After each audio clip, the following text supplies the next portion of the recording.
ঠাকুর, তুমি তো সব জানো। আশি দিদিকে দাদুভাইয়ের জীবনে তো তুমিই পাঠিয়ে দিয়েছো। ওদের দুজনকে এক করে দাও ঠাকুর। সকলের সব চক্রান্ত ভেস্তে দিয়ে দাদুভাইয়ের হাত দিয়ে যেন আসল সিঁদুরটা আশি দিদির স্মৃতিতে ওঠে। ওদের ওদের সম্পর্ককে চিরস্থায়ী করো ঠাকুর, চিরস্থায়ী করো। এবার সিঁদুর দান হবে, সিঁদুরটা নিয়ে আসুন।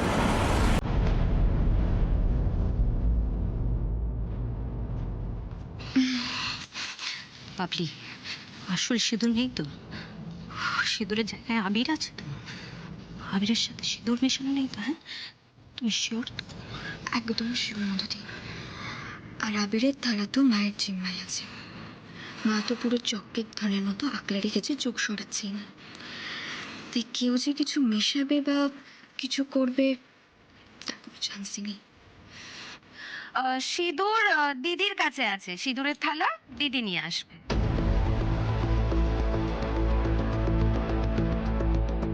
বলছি জেঠিমা তো বিয়ে দেখতে পারবে না, আমি বরং গিয়ে নিয়ে আসছি। প্রশ্নই উঠছে না।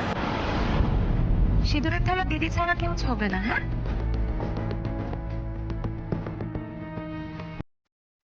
দিদি মণ্ডপ অব্দি আসতে পারবে না, কিন্তু ঘর থেকে চত্বর অব্দি সিঁদুরের থালা দিদি আনবে।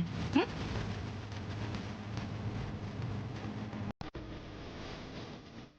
দিদি, ও ওই তো।